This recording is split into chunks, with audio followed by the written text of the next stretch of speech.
Bitten, My Werewolf Transition, written and performed by Tony Capobianco.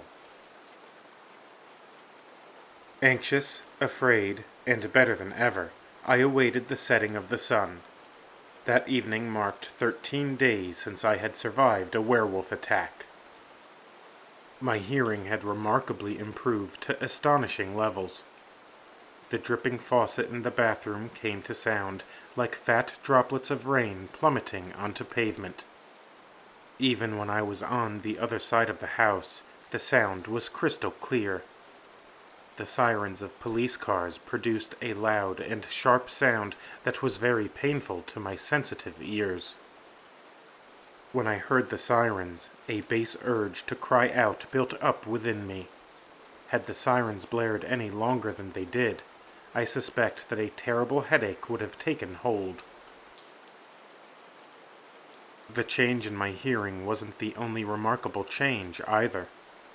At night, I could see things that I had never before been able to see without a flashlight. Astonishingly, I was able to instantly locate an animal in the dark of night. Between my enhanced hearing and vision, I could accurately discern the size and precise location of creatures. These abilities are beyond what a human is naturally capable of, and yet I have done these extraordinary things on several occasions. My sense of smell had also been heightened to a superhuman level. Smells, scents, and odors came to have a depth to them that I cannot accurately describe with words. Not only could I pick up a scent from an impossible distance, but I could even calculate something about the specific animal that I sensed.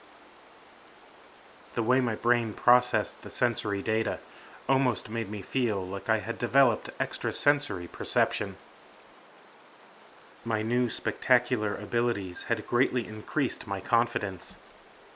Additionally, I came to notice that the opposite sex started to find me appealing to such an extent that I felt irresistible. However, the impacts of the new changes weren't all positive. Although I felt healthier and stronger than I ever had before, I was anxious and afraid. Any change can be unsettling and challenging, but the changes that I experienced were extraordinary. There wasn't a handbook for me to read. A visit to the doctor wasn't going to provide me with answers. No blog or internet message board was going to be of assistance either. I was helplessly alone. The feeling of isolation only added to the anxiety that I felt over the uncertainty about what was to come. Like a hurricane, questions stormed through my mind. Had I really been attacked and bitten by a werewolf? If I had, was I turning into a werewolf? If I had been cursed to turn into a monster, would I lose all control and become a danger to others? Or was I simply losing my mind?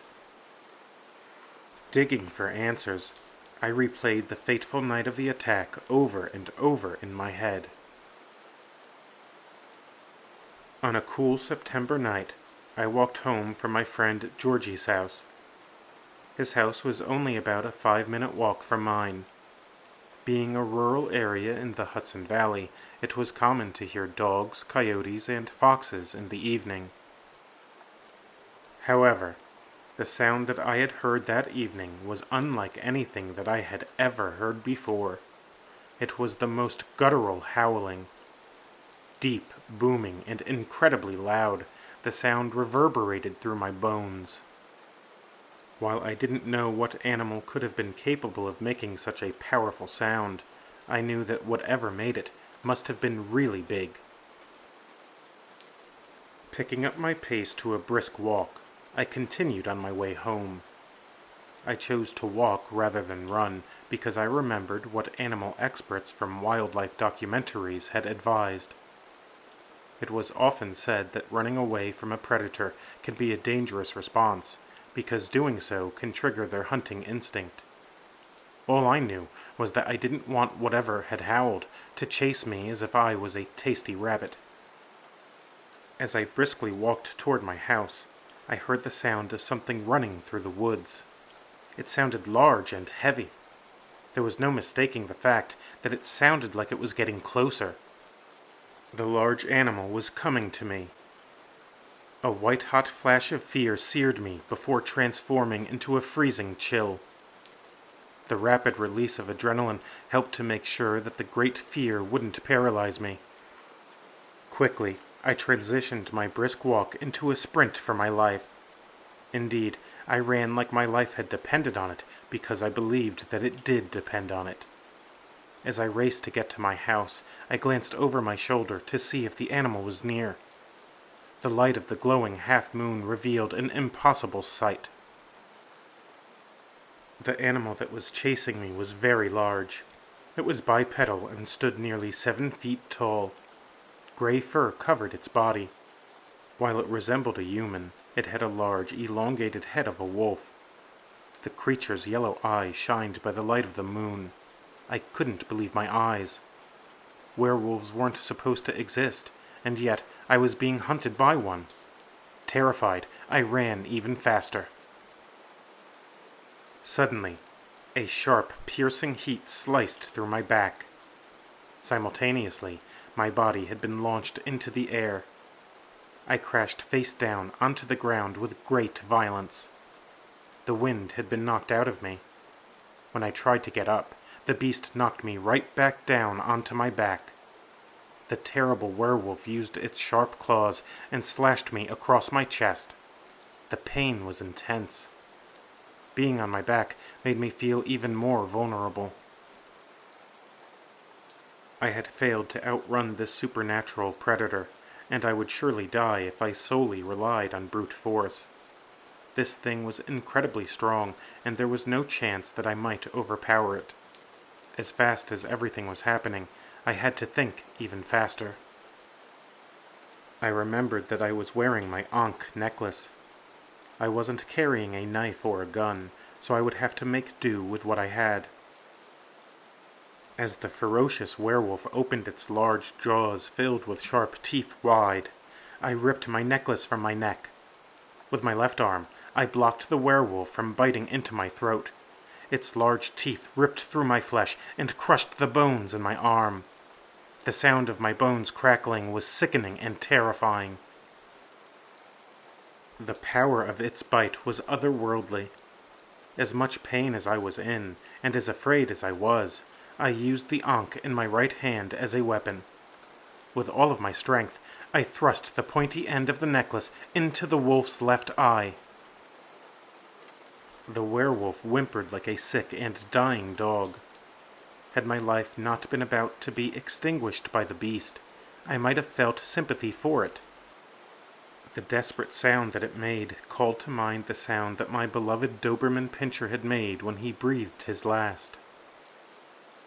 With my Ankh necklace driven deep through the creature's eye, it collapsed on top of me.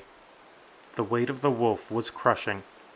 It must have weighed several 100 pounds. Motionless, the werewolf was dead and I was pinned beneath it. Unlike the werewolf lore that I had heard in movies, this creature didn't transform back into a human upon its death. Using all my strength, I wiggled, pushed, and freed myself as I climbed out from underneath the massive beast. Luckily, my necklace had been made out of silver. I had successfully driven it into the brain of the werewolf. It's funny that the Ankh was a symbol of life for the ancient Egyptians, and it just happened to be the thing that saved my life. Hunted and attacked by a werewolf, I not only survived, but was victorious. Escaping from the certain jaws of death was exhilarating. In that moment, the thrill of being alive was the greatest joy in the ultimate rush. Once the adrenaline rush and euphoria of survival had worn off, I wrestled with what I would do next. If I called the police, I would have a lot of explaining to do. If this creature did return to human form, how would I explain what had happened? All they would see would be a man that I had stabbed in the eye. While they would see my severe wounds, They would also come to the conclusion that the man that I had killed could not have caused my injuries. No mortal mouth would match the bite on my arm, nor could a human bite crush bone. They would have questions, and they would never believe my account of things unless they saw the creature with their own eyes. I decided to call 911. The fact that I needed immediate medical help was certain. I called 911. Thankfully, when the police arrived, the creature had remained in wolf form. The lack of transformation caused me to consider the possibility that the thing might have been some undiscovered species. It seemed reasonable that the fierce creature could have been the species behind werewolf legends. When I was in a race and then a fight for my life, I hadn't had the time to consider the various possibilities. The police had taken a quick statement from me and then allowed the paramedics to take me to the hospital. My injuries were so severe that the police had little choice in the matter. Besides, they could see the animal for themselves.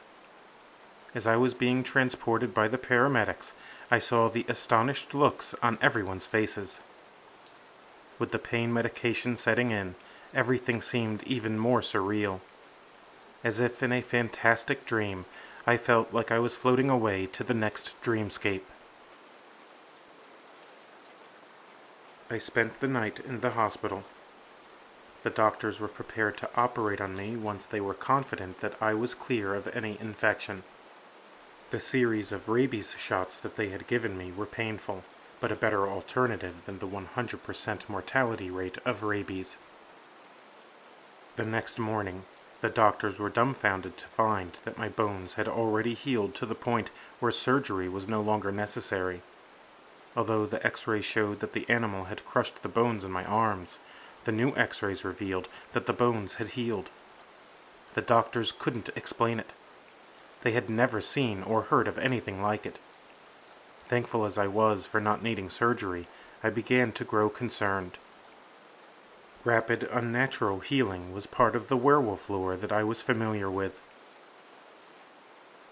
My concern grew when I learned that the wolf-like creature had disappeared. The police had sent the unknown animal to be identified and autopsied.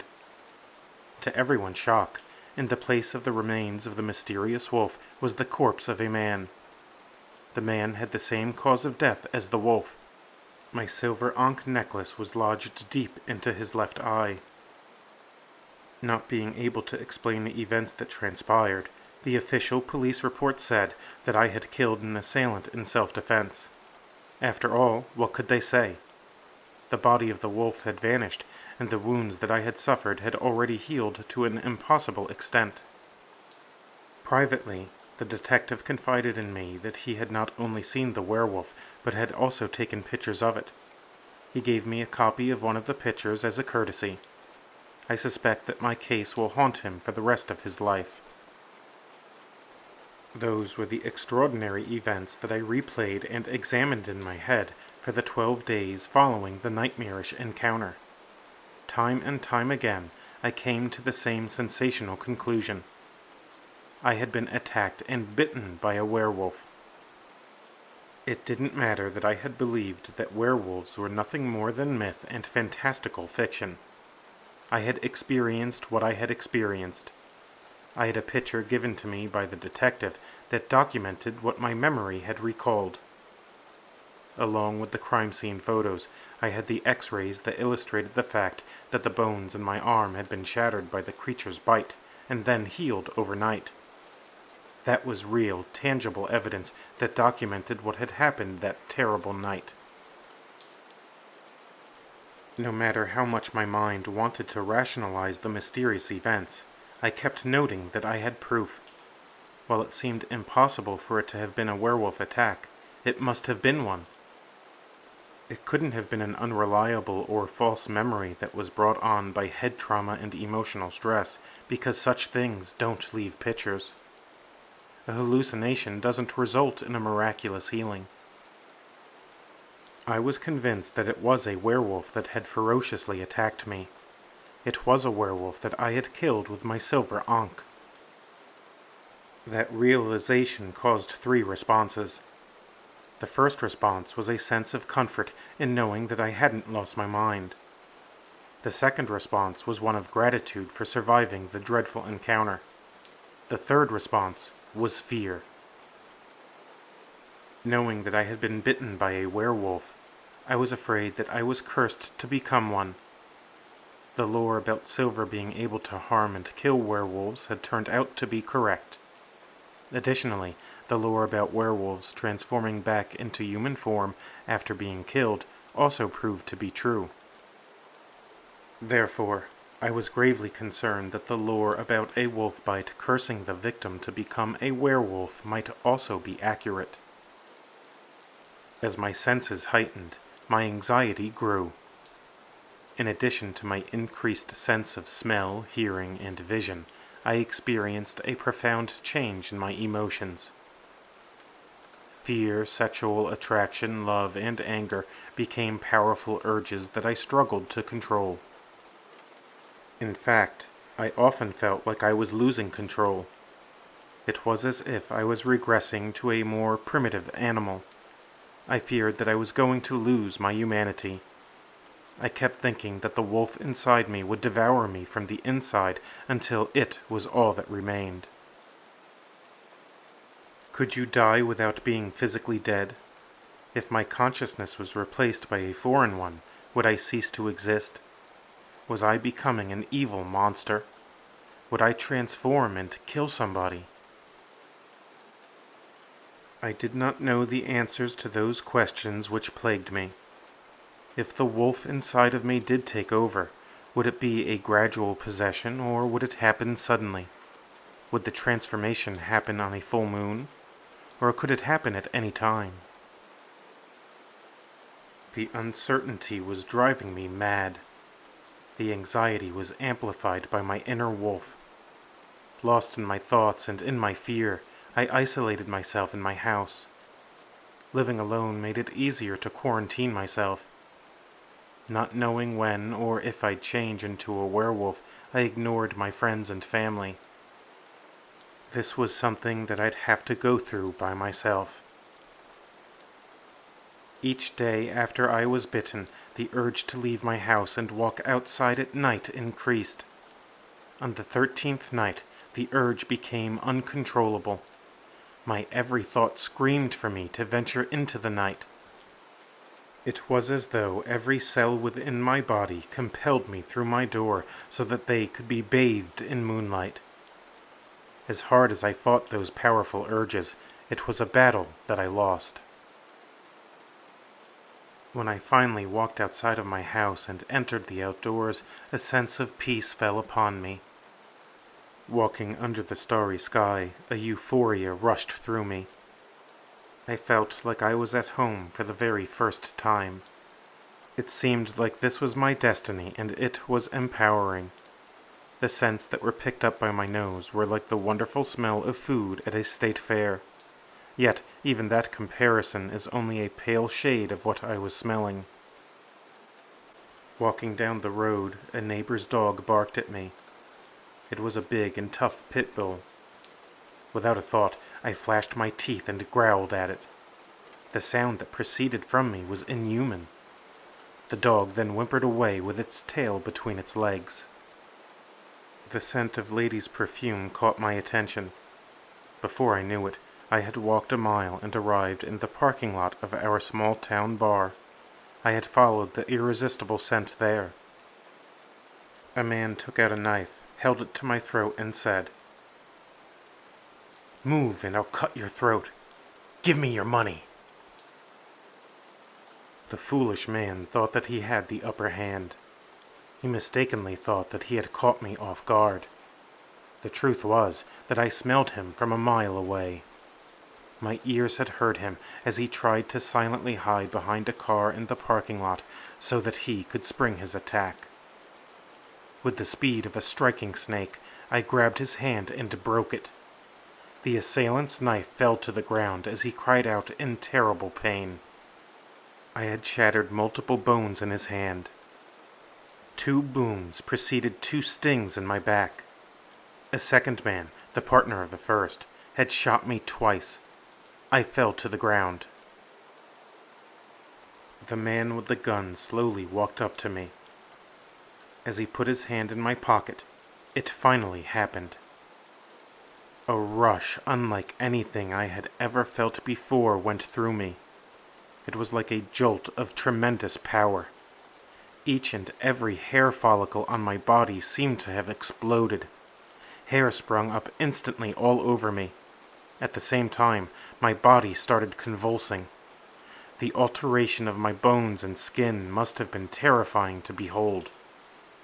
To my surprise, the feeling was a mixture of pleasure and pain. The transformation hurt, but it hurt in a good way. I was shedding my weaker form in favor of my superior supernatural form. In a word, it was exhilarating. The whole transformation took about a minute. The robber and murderer were scared stiff. The man whose hand I had already broken attempted to stab me with his remaining unbroken hand. That was not only a big mistake, it was the last mistake that he would ever make. In an instant, I bit off his remaining hand. The criminal cried in pain and terror as I crushed his throat with my powerful jaws. The murderer with the gun fired at me again, and I pounced on him in an unbridled fury. Never before had I felt such an enormous anger. It was as if a river of rage had flowed through me. Swept away by the beast within me, I ripped the attacker's head from his body. Then I dragged him into the woods and ate out his heart. The taste was unlike anything I had ever had before. It seemed as though I had never really tasted food before. Everything before this was bland and unremarkable in comparison. When I finished eating my would-be murderer, I ran through the woods. An unexpected realization dawned on me. Although I was in full werewolf mode, I was still me. The wolf hadn't completely taken over. I wasn't a mindless monster prowling the woods. While my passions and urges were strong, I hadn't lost my consciousness. It was as though the wolf and I had been blended together. It wasn't just the blending of the body of a wolf with my own. Rather, it was a blending of our spirits. Instead of feeling less than, I felt greater. Although it wasn't anticipated, I felt whole for the first time in my life. Looking at the moon, I howled. The howling unleashed feelings of freedom and joy. Many might judge me for my behavior that first night of my transformation, but if it hadn't been for my so-called curse, those men would have murdered me. The news reported that those men had been victims of a bear attack.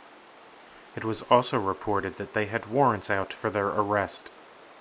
They were wanted for a string of robberies and murders across the Hudson Valley. Rather than judging me, perhaps you might consider that I made the community safer. Those two could never take another life again. They picked the wrong target that night. Hunting the hunters was a thrilling experience. While it was the smell of a woman's perfume that led me to that bar, it was the stalking behavior of the criminals that unleashed my inner wolf for the first time. I learned a lot about myself and my condition that evening. The bite of the werewolf wasn't a curse. It was a gift. Each transition into my full self, I learn more about my phenomenal abilities. Each transformation feels like the very first time. The anxiety and fear that had plagued me has been replaced by a calm confidence. I'm proud to be what I am. Never will I fear what lurks in the night again. Instead, those who lurk and prowl in the cover of darkness ought to fear me. I am the one who eats nightmares for dinner.